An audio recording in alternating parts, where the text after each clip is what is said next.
Hello and welcome to my show where I wear things from Goodwill and talk about irrelevant music concepts.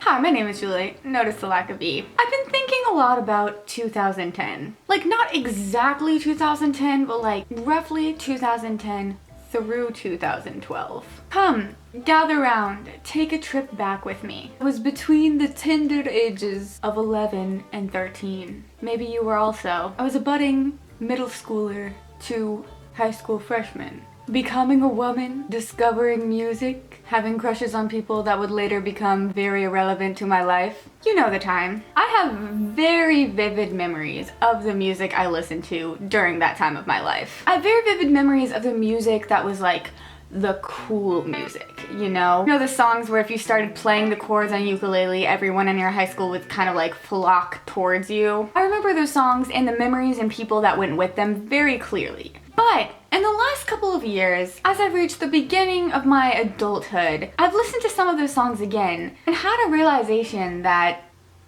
I love some trash music in 2010. So take this trip down memory lane with me, or disagree with me in the comments to your heart's content. It's gonna happen anyway, so you know. Cause today I'm gonna talk about the trash music we loved in 2010.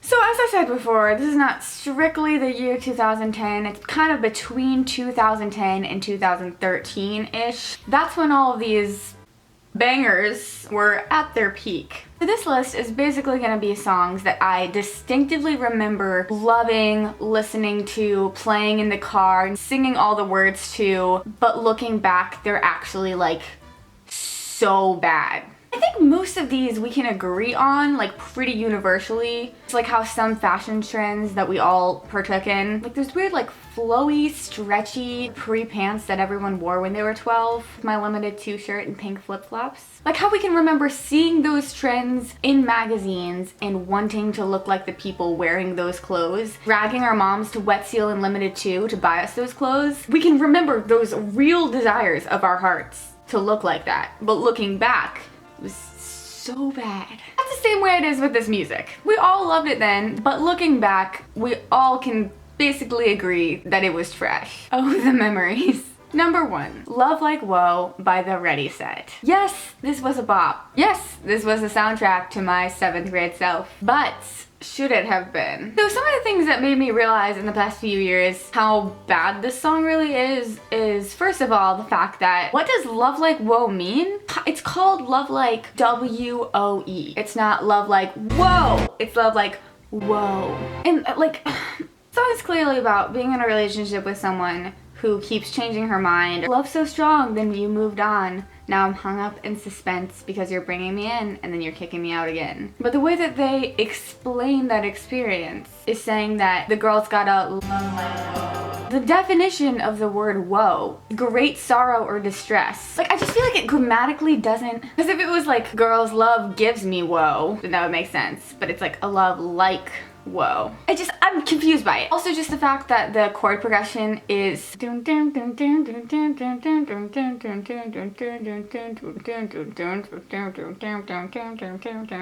enough said, it's fine. Smile by Uncle Kracker. I'm still confused about who Uncle Kracker is, TBH. I am still confused about anything surrounding Uncle Kracker.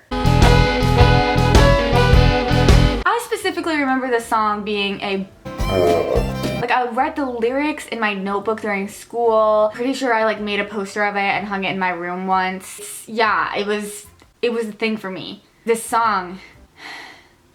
Ooh. Uncle Kracker, why? My favorite line of the song, actually the line that made me realize how bad it was in the first place, is you're cooler than the flip side of my pillow. That's right. I just never understood that. If you're trying to think of things that are cool to compare someone with, coolest thing you can think of is the flip side of your pillow. And you think that's such a powerful metaphor that you're like, that's right. Like what if you told someone that in real life, a lover per se, babe, cooler than the flip side of my pillow. That's right. Also in the chorus he gives so many metaphors about how he feels about this person, and then how he caps off that experience after giving all these really in-depth metaphors is, "You make me smile."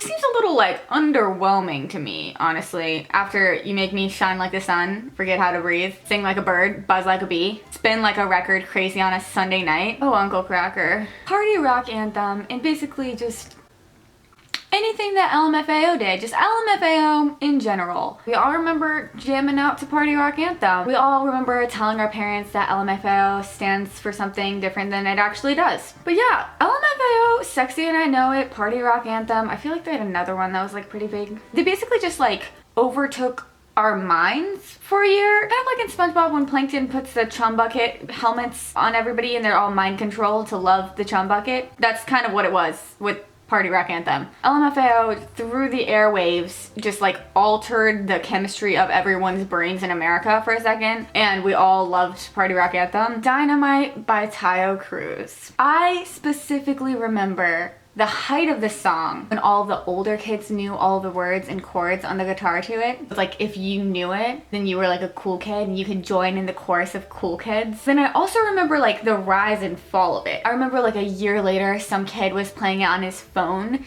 and everybody was just like, Dynamite by Taio Cruz. You think that's still cool? There was a real like parabola there. We can light it up like it's dynamite. I just love how the pre-chorus is, because it goes on and on and on. And it goes on and on and on. Yeah. We love a good "you didn't actually write a pre-chorus" pre-chorus. Also, my favorite part is the fact that it says, "'Cause I told you once, now I told you twice. We gon' light it up like it's dynamite." Like, I warned you. We gonna light it up like it's dynamite. Jar of Hearts by Christina Perri. If you still think this is like the best emotional bop of the decade, fine, but I'm a little concerned. You're gonna catch a cold from the ice inside your soul. What a bird! Am I right? I just don't understand how Christina Perri could like sing all those words with a straight face. It's also like, once you think it's about Voldemort, you can't unsee it. That song is always gonna be about Voldemort to me. Pitbull. Anything by Pitbull. Any song that has Pitbull's name in it. Are some songs that we high-key bopped to around 2010 and now look back on with cringe chills. Give me everything tonight. Who let Pitbull in? Who, like, was that like a major mistake on the Cosmos? I'm so sorry, Miami. This is a controversial one, but I think it's time for us all to accept it. I'm Yours by Jason Mraz is something we all regret a little bit. I think we can admit that about ourselves by now. Maybe it's just because of how many 12-year-old girls play it on ukulele to this very day all the time, and that's the only thing they know how to play on ukulele, and they get ukuleles in order to play I'm Yours by Jason Mraz. Even at like the very root of it, when it first came out and we first all overplayed it and loved it, still something that we might regret at this point in our lives. I remember when "I try to be chill, but you're so hot that I melted" was like a really edgy line in my circle of friends. Our parents were all just like, but yeah, I'd say that for sure Jason Mraz like destroyed the ukulele as an instrument. Vance Joy had a part in it, yes. Ingrid Michaelson had a little part in it also. Ukuleles could have been totally respectable instruments. Jason Mraz made it so that people cannot play ukulele without the fear that people think they're trying to be quirky. That has never happened with any other instrument. So that's basically my comprehensive list, besides some honorable mentions like Kesha. Also, last honorable mention, Sean Kingston. Funny story, time I said something to my sister about how Ariana Grande mentions Big Sean and Thank You Next. She was like, Big Sean?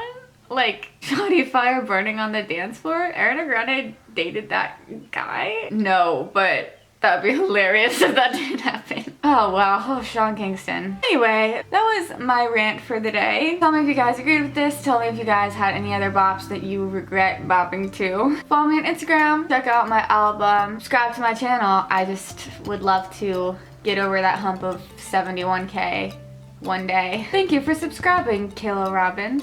I will shout you out if you subscribe to me. So, have a great day. Goodbye.